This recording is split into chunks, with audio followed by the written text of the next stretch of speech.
Penguin Audio presents A New Earth, Awakening to Your Life's Purpose, written and read by Eckhart Tolle.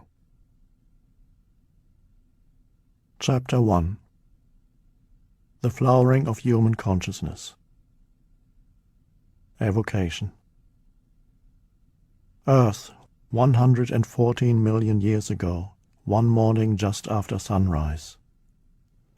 The first flower ever to appear on the planet opens up to receive the rays of the sun.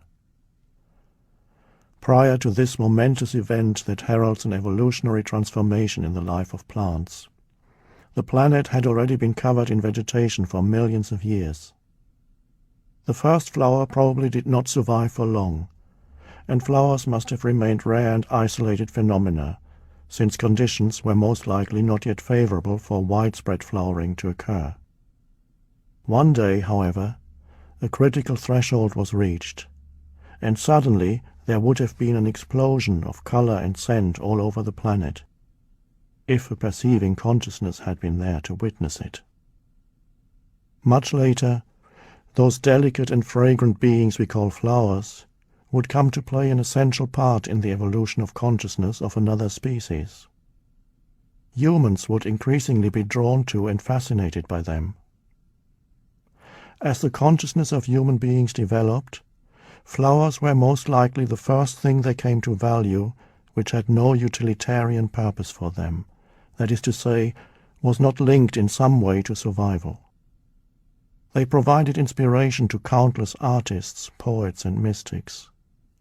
Jesus tells us to contemplate the flowers and learn from them how to live. The Buddha is said to have given a silent sermon once, during which he held up a flower and gazed at it. After a while, one of those present, a monk called Mahakasyapa, began to smile. He is said to have been the only one who had understood the sermon.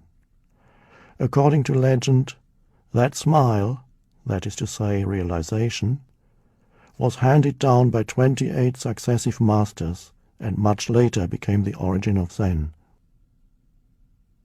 Seeing beauty in a flower could awaken humans, however briefly, to the beauty that is an essential part of their own innermost being, their true nature.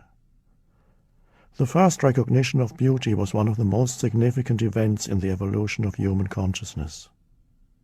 The feelings of joy and love are intrinsically connected to that recognition. Without fully realizing it, flowers would become for us an expression in form of that which is most high, most sacred, and ultimately formless within ourselves.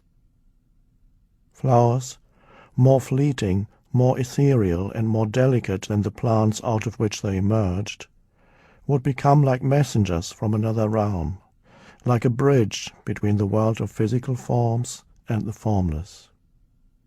They not only had a scent that was delicate and pleasing to humans, but also brought a fragrance from the realm of spirit.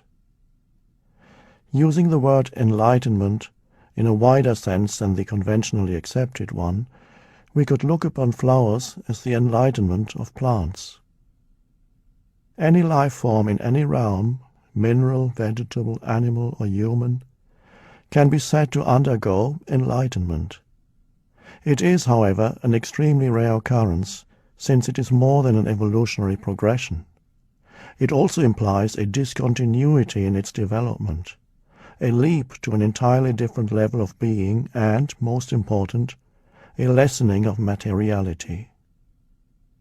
What could be heavier and more impenetrable than a rock, the densest of all forms?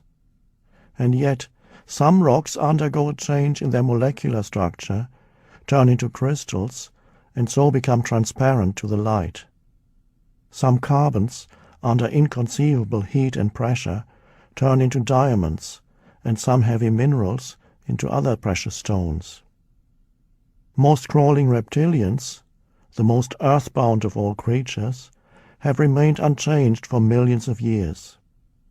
Some, however, grew feathers and wings and turned into birds, thus defying the force of gravity that had held them for so long. They didn't become better at crawling or walking, but transcended crawling and walking entirely. Since time immemorial, flowers, crystals, precious stones and birds have held special significance for the human spirit.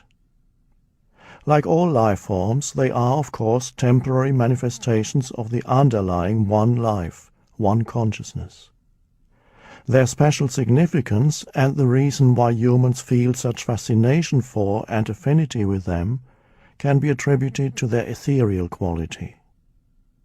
Once there is a certain degree of presence, of still and alert attention in human beings' perceptions, they can sense the divine life essence, the one indwelling consciousness or spirit in every creature, every life form, recognize it as one with their own essence, and so love it as themselves.